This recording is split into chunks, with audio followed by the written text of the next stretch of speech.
Okay, good morning everyone. Good morning. Oh look, now it's active morning Saturday now. Like gosh, we've gone to the hills and now we're active. It's active, the morning show. Amy and Jody, the co-founders of the 7 Effect, here with you, and we are at the end of the glacier hike, or would you say the beginning? Well, this is the debate. So yeah, we Have met we started or ended? 8:30 this morning at the end of Marine Parade in Marino Rocks, and we've come all the way along. I'll just flip this around so you can see we're about to get started walking all the way back. But yeah, we've just been on a beautiful morning trek. In the background, they refuse to get on the show, but some of our original... You can see them actually in the back. Look, Naomi and Angela are there ordering their coffees. They'll hate us now.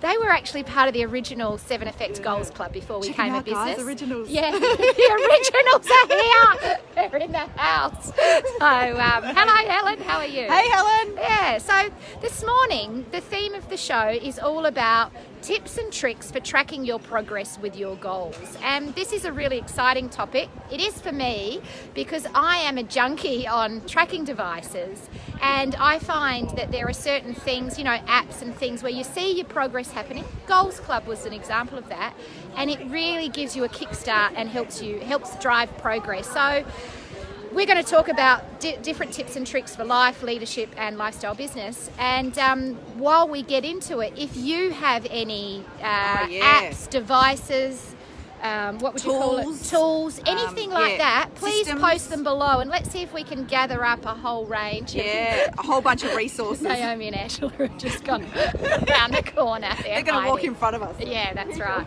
So I'll get my coffee. We're going to head back because Amy's got to... just make sure that thing's closed. Got my new water bottle. Oh, thanks by the way for all the tips on my water bottle. I went with the Frank Green one. I did get one from Kmart as well, but because you have to untie it, it wasn't good for riding my bike at the same time. So I've gone Frank Green. It isn't glass, it's plastic, and I chose it exactly because I chose the Frank Green water bottle because of the tracking device, because I thought, all right, I keep reading a lot about Tyler Tolman saying how important it is to drink lots of water. Not just Tyler Tolman, I think we all know that you've got to drink lots of water. Hydration is important for our health. And the Frank Green bottle comes with, it's sold as a smart water bottle. So I got really excited and I thought, oh wow, this water bottle, every time I fill it up and take a drink, there's going to be an app and it's going to track my water. Well. I just found out this morning, guys. Yeah. That I was very questioning. I was like, but hang on, what do you mean it doesn't, because I thought the same thing. It'd have a little Bluetooth. It can actually just register, when you finish the bottle, when you're refilling it or something, and it talks to the app. No, it's not the case. Not the case. Amy's even telling me, no, it does. And I'm like, Amy, no, it doesn't. I'm telling you, I was saying there are ones that do. Not the Frank Green one. I was like, there are ones that do. Yeah, so the Frank Green one doesn't, or the one I got doesn't anyway, and it is the smart version. But the app is great, and what I do love is you open the app and you punch in each time you finish a water bottle. It's 750 litres, and before you know it, each day you see your little bar graphs track up and things like that. So let's first talk about, do you mind just holding that for a sec? I just got to, and I might just pull that out. Sorry folks, we're just getting organised. There we go. Are you good with that? Yep.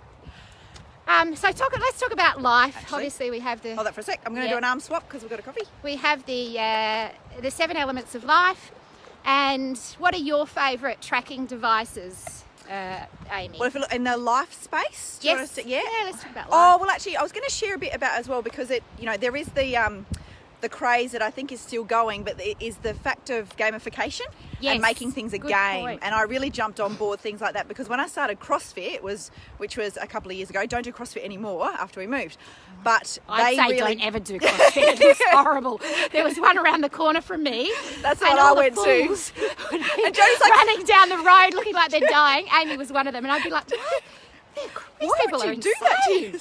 Amy would come back from CrossFit. This is when our office was at my house in Hawson Avenue, and she looked like she was going to die. Like, what are you doing? Why would you do this to yourself? I know. And she's like, you're not one of those people that I see running down. And I was like, yeah, that's what I do. That's me. Sweating it out. I'm like, I need intensive, otherwise I think, I haven't done anything. Good. I admire but, it. It's just not for me. But they really, obviously it's gone crazy, and now you've got the CrossFit Games and all this sort of stuff. It's gone mental. Oh, really? Yeah. It's it's full on. But what's the secret behind it? It's the tracking. The secret isn't it? is the tracking. Yeah. Well, and actually making it a game. So there is they have different, obviously for those people that do it, they have different programs for each session, and it's clock based. So and you track, and they've actually got an app, or the one I went to has an app. I think it's an app that all of them will have now, and you actually then register everything, because all of the programs that you run, they all come from CrossFit head office.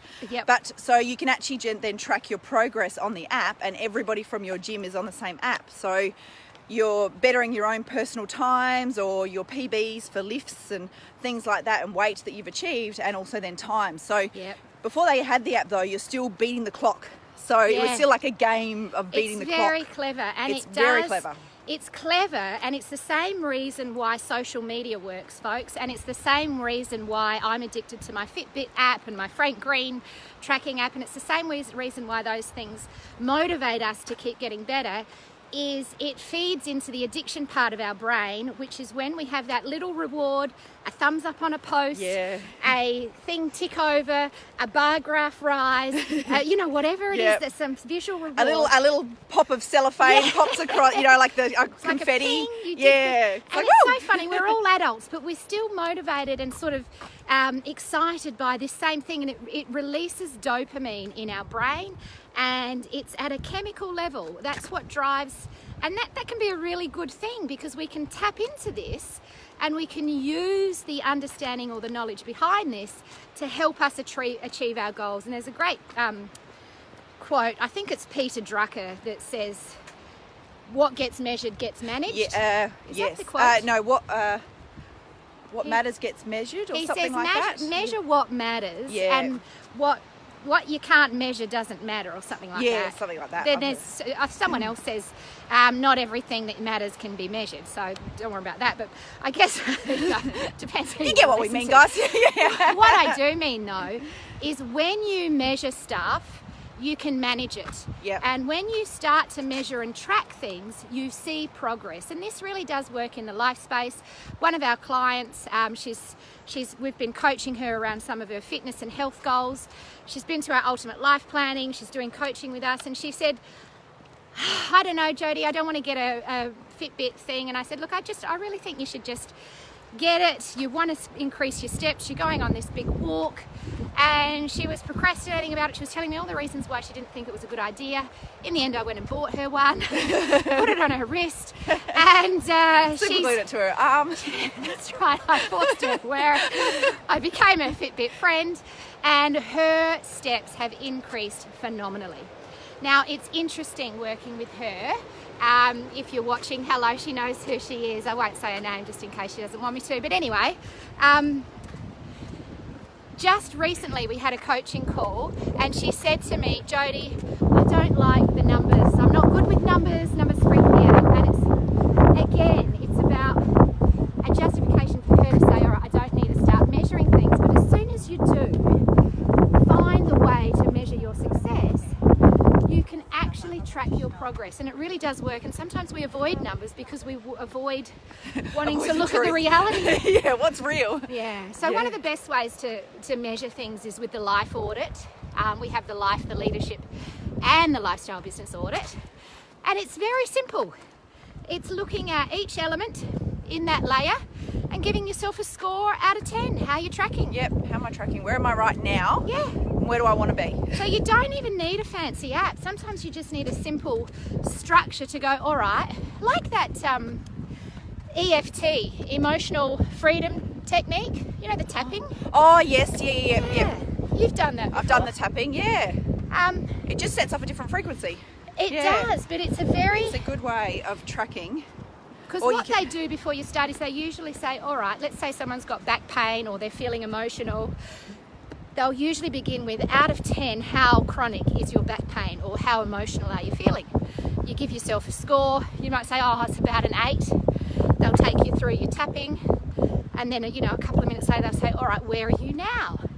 So you can measure that difference. Have you seen that? Did they do that with you when they did it? No, I just had. Well, it was more just when you're in a situation and using it as it, but not not as like than the results, but you know what then the results are because you're in a state. Yes.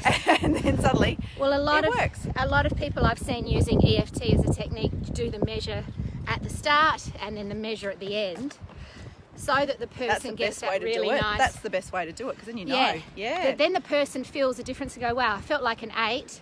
Oh, now I feel like it's only about a 5. So just putting numbers around things can really help us say, all right, where do I want to move to? I do it a lot when I'm coaching people. I say, all right, so you said you feel completely stressed out and you're freaking. Out of 10, how high would that be?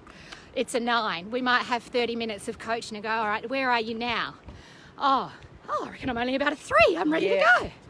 It's good. And that is the best way. So I use that as well. I've had some, and even some people where, at the start with some of the coaching that I've had recently, and it's like, oh, well, how do you feel now? So you were stressed out and probably in a level of, an 8 or a 9. Yeah. How are you feeling now? Like, what do you think? How do you feel about that? And it might even just be, oh, I just feel so much lighter. It's like, oh, okay. So if you were to give yourself a score on this lightness, what would that be? And it's like a 4 or so. It's like, well, isn't that nice to know that you were, around an 8 or a 9, and now you're at about a 4. It's great. And really it does create that, all right, that's progress. I'm capable of moving from a stuck state to a flexible state. And so we start moving forward. So let's talk about things. Obviously, I've said it several times, Fitbit. The Fitbit product, me, Naomi and Angie, we're all saying the product itself's pretty crappy. We've all been through so many of them, they break.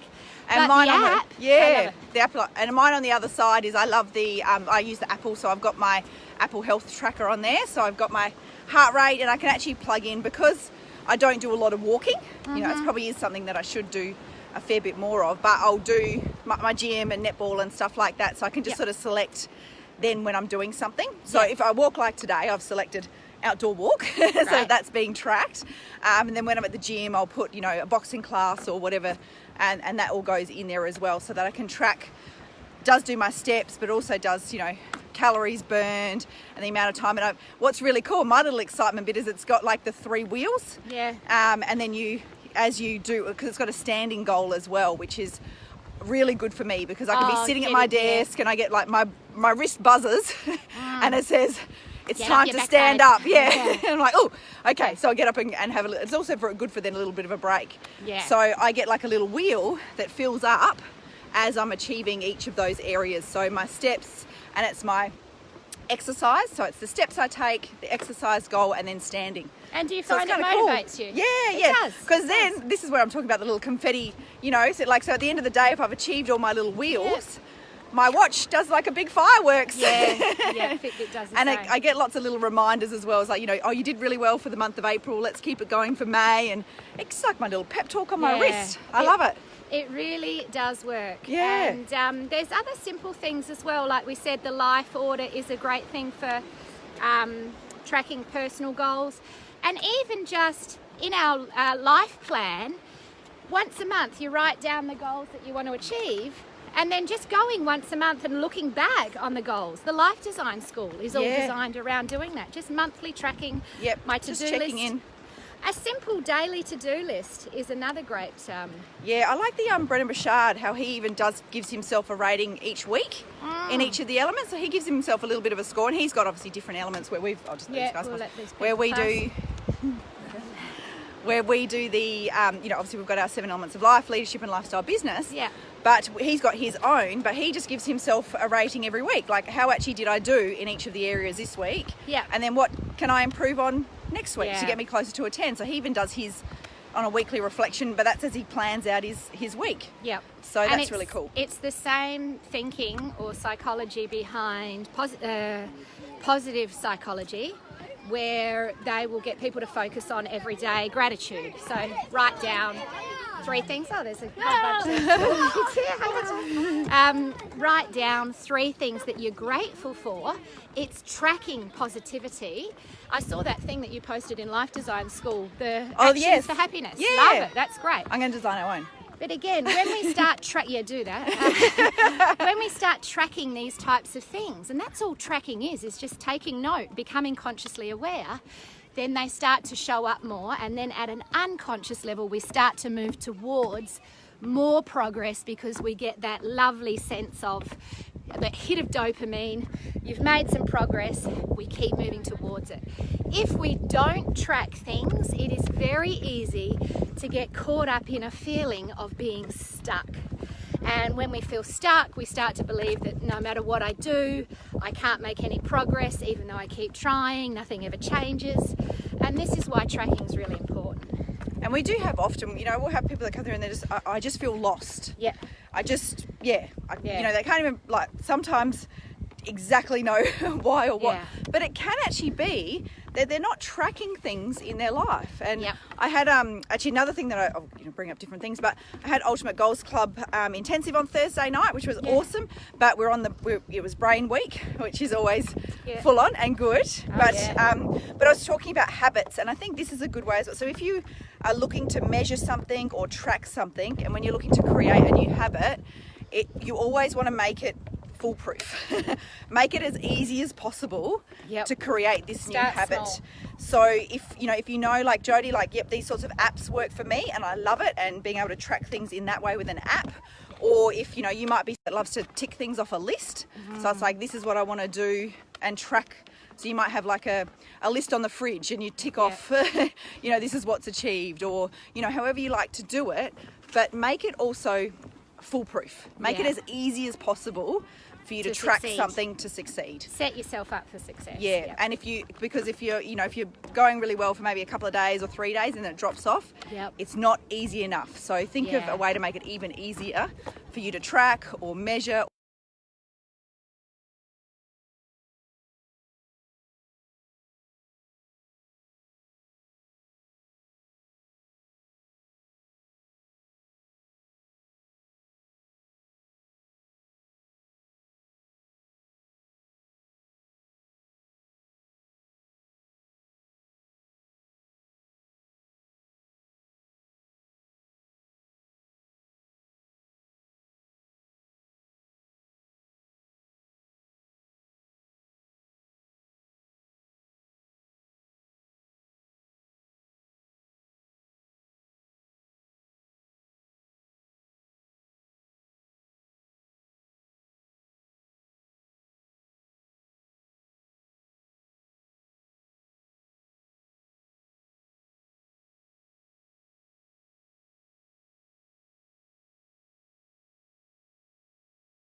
Hear and understand and listen to them, that they feel that nothing they're doing is getting through. And I know I'm talking in the extreme here, but these are common issues that many leaders face. I think we're back now, Carrie. Sorry to jump in there, Jody, but yes, we're back now. So we're talking about leadership, and I wrote a blog yesterday which really outlines the 7 elements of life, the 7 elements of leadership, and the 7 elements of lifestyle business.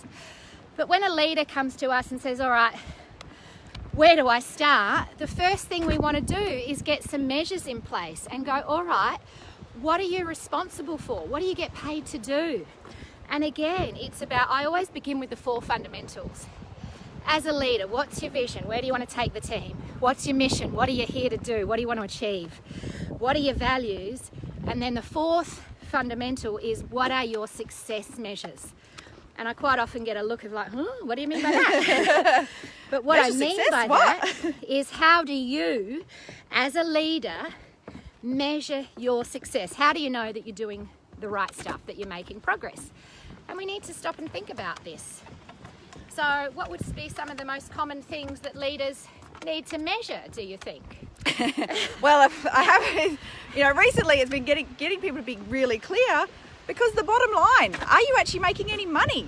That would be one of the biggest ones I come across. It's like, well, in your business unit or your role, I'd say, yes. Are you actually making any money? Or even in your department or your team? Yeah.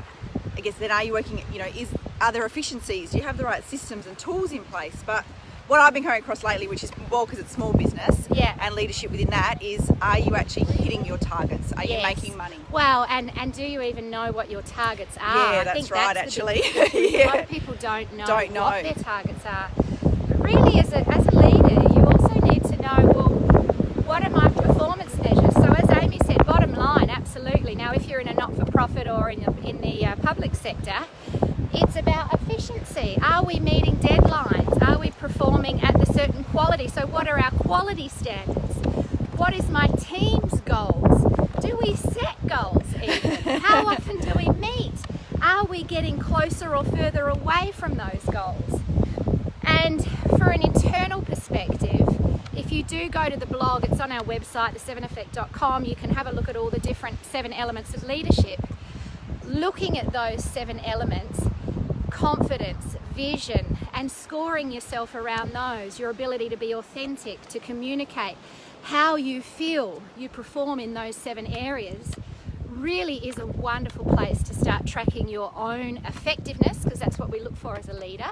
It's not how popular you are, how friendly you are, how nice you are to your team, how strong and confident you are, but it's about how effective you are as a whole, and that's why the 7 elements all need to be working together. And I think leadership confidence is a big one. We work with a lot of leaders who are waiting, again, I've said this last week, for permission to taking the lead, but as a leader, measure the 7 elements of leadership and know what your success measures are. It's actually really rewarding. When I've worked with leaders and we nut out, I worked with a lady, she got a new role, it was an executive role, she moved over to Melbourne, and she said, Jodie, I'm freaking out, I've been headhunted, going to do this job, I don't know where to start. And I said, well, let's get really clear on where they are now. So let's look at what is their current customer satisfaction score? How are the team performing? And you ask the GM or the person that you report to give you scores around those key measurables in the business. And then you take the lead and you actually drive improvement in each of those and report back to the GM each quarter on how you've led the team to become more effective in each of those areas. So it's a really fun process, tracking and measuring. And she just was like, oh my God, Jodie, that's amazing. I never would have thought to do that. And it's really simple, logical stuff. But when we're overwhelmed, we quite often don't break the picture down easily. Yeah. Makes sense? Seen that over the last couple of weeks as well. It's just, and I think as well, like exactly as Jodie said, that's right, I'll do a switch. People are kind of almost waiting for permission to do these sorts of things, and it's just like, well, no, if you don't know what something, if you don't know what the vision is for your organisation, if you don't know how you're being measured or your team's being measured, ask, find out, or start to establish things for yourself and in your team. Yeah, that's right. Take responsibility for it. It's your leadership journey. Ask. I know, that happens all the time. It's going, well, this tell me. person's not doing their job, and I've told them many times. It's like, well, why aren't they doing their job? Well, I don't know. Can you ask them why? Why won't they do what they're supposed to do? It's a really good question. And it's really interesting. Like, I find a lot people just assume so much. They assume people know, or they assume people understand. They assume they've done it before, or there can be, I think, sometimes a lot of assumptions, and it can be just a conversation. Like Jodie just said, I never would have thought of that. It can just be a conversation with your team or yourself, or asking, and suddenly there's clarity around it. That's all. what I love about having tracks and measures and being clear on those, your key performance indicators, your key focus areas, which are the 7 elements, and just being really clear. All right, what are the goals? What are my ratings now? What am I working towards? Little steps of progress removes assumptions. You can't make assumptions as much when we've got clear frameworks and tracks. And that's right. You've got the knowledge. You've got the information. All right. Yeah, so that's a massive one. And I think one of the things I love in our business, we've got lots of different systems that we use. We've got our online programs on Kajabi, which measures sales online. We become Kajabi heroes when we make enough sales. We get the t-shirt, literally. Again, feeding our dopamine. That's right. They have gamified their actual online training platform. So business tools nowadays can be wonderfully gamified to feed that sense of satisfaction and progress. CRMs have pipelines where you can see what are the opportunities, how close are they to closing, what have we sold, what have we closed. Obviously, your financial reports, if you've got a good accountant, keep everything lean and simple in your business.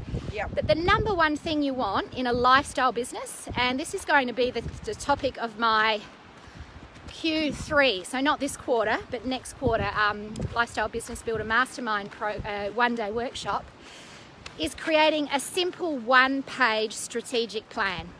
It's all you need. It is the best way to track and measure your progress.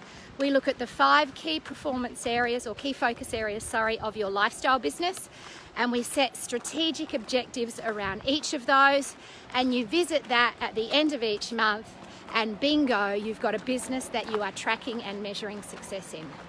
Yeah, that's the great thing. And I think, you know, a lot of times, and even, you know, when we started with doing things, it was, you know, oh, great, we can find out this information. The amount of information you can get now on what you're doing in your business yourself is amazing. Yeah. You know, so if you're on Facebook and use that, you can actually, the Facebook analytics are ridiculous. Yes, Facebook analytics. We've just started using Instagram more. Yeah. You've got the little analytics to look at, all right, of our content, which are the posts that are popular. Yeah. You get a sense of what works and what doesn't. Yeah, you have all of that. You know, obviously, like Joe said, with a great CRM system, and now even they're better. You know, where it is actually a little bit more, or very much more visual with things. Yeah. So it's actually some nice colours in your graphs and things, because obviously people like me, you know, people in a lifestyle business, it. you know, you're out there starting a business. You want to get inspired even by the numbers. That's right. And really look at the numbers in your business. Set goals. When Amy and I first started the 7 Effect, you know, we had certain progress milestones where it was like, all right, let's get the business to pay for our mobile phones. Let's get the business to pay for the internet at both homes. And it was starting to take away some of our expenses that we were covering that are really business expenses, and the 7 Effect covers those. And then all of a sudden it's like, okay, now the 7 Effect can pay us more money. And it's really, I mean, when it comes down to it, you've got to be making money. Well, yeah, that's right. So I did say it before, I was already in the space of lifestyle business, but you know, that is the thing. That is the number one thing is, well, I guess even when you are first starting out and launching the business, you know, some people will start with some money maybe already to float them and things like that. So, you know, first step is obviously break even. You don't want your business to be costing you any money, but to make sure that you break even might actually encompass still paying you a certain amount and all those sorts of things. So you want to make sure it's not costing you money. And I think money, and then it's your profit margin. So some businesses turn over 10 times more what we do with the 7 Effect, but their profit margins are less. And you go, wow, all that churn for such a low margin. And this is what I love about the nature of the 7 Effect being a lifestyle business, is most of the turnover is profit, because we don't have huge amount of overheads. There's no rent to pay, there's no wages, there's no big infrastructure set up. It's just a few online systems and keep it lean. That's all. Mobile phones, internet service, and a couple of online subscriptions. We've got our online tools. You know, work from home. So we've got our laptops and speaking of internet dopamine, and mobiles. I just got my 10,000. Oh, Jodie's wrist just vibrated. My wrist just passed. I've got my 10,000 steps for the day. But that is the thing. You know, keep it simple. And what have we got here? I'll just jump in and have a look. So I'll tell Mary again. KPIs, benchmarks, and plan on a page have worked for me as a leader. They do. Great. And Mary, sorry, as I adjust this camera, but Mary is. This is Mary's. Mary, we're brilliantly. speaking your language. I think this must be totally exciting, because obviously in project management space, this is you know yourself how incredible this can be, and this is what we want to apply to people's life and their lifestyle business. Yeah, and there's great, like even actually, you know, there's some great online tools. I've just lost which one even we use, which is like project. What gets measured gets managed. That's the quote. Sorry, her wrist is gone. Her wrist has gone off, and she's had a light bulb moment. What gets measured gets managed. It's so true. And even if you're working on a project, so it's to get something accomplished or finished, there's great project management tools online that you can use. So, you know, Basecamp and all sorts of things. So you can actually plug in all of the things that you actually need to get done and do for that project. And you know, you then tick them off along that way as well. So even if you're working on something that you think, oh, well, how do I even measure this? Because it's, you know, obviously you better think of ways, but there's actually ways that you can track your progress throughout a project being done. So Yeah. Oh, that's great. Thanks, Helen. She's loving the conversation. Really helpful. Yay. So that's really the theme we wanted to share with you this week. We've got some pretty hefty stepping coming up. I know. We've got some steps we've got to get through. We'll be huffing and puffing as we go. But our big takeaway this week is look at your life, your leadership ability, and your lifestyle business if you're building or already running a lifestyle business, and find your measures. If you do get stuck of where to start, please go to the blog. I did post it here on Facebook, so you can scroll down or go to our website, the7effect.com. Have a look. And it'll tell you, it's really got it mapped out there for you, the 7 key focus areas of life, leadership and lifestyle business. And use that. And you can jump on to get, if you're not haven't done our life audit or anything like that before, you can grab that from the page. I think it's actually even in the sign up page, but if anyone's got any tools and tips and things, please just post them below, comment below and share what you use and what you found works well. Even like money trackers are quite good, like a budget money tracker. There's like Money Brilliant and I think Pocket Pay or something like that are really cool just to, if you're like, I don't know where my money goes. I hear that a lot from some of them. I don't know where it comes in and goes out. I don't know. I know that I'm left with nothing at the end of the month. Too much month left at the end of the money. That's right. I got too much month left at the end of the money. So you got to track that. So there are some cool budget money trackers as well. Yeah, absolutely. We have a great tool for that as well. If you want that, let me know. I just sent it out to Dana and her husband. Again, they're clients of mine, and they've got some amazing goals, and I thought, this would be a really helpful tool for you. It's just an Excel spreadsheet, helps track your net worth and your cash flow. I use it personally, so if anyone wants a copy of that, flick us an email or post it down here and we'll get that to you as well. We'll send that out. Oh, by the way, Helen and Lee, talking of tracking, the kids' job sheets things, get in touch with me, send me your postal address. They're coming your way. It's a bit late, 2 weeks late, but anyway, thanks everyone for watching. See you guys, enjoy the rest of your Saturday and have a beautiful weekend. Yes, I'll share the view as we sign off. This is the view of where we're walking. See you guys. See you everyone. See you guys, have a great weekend. We've got this to go, so we better sign off. Bye guys.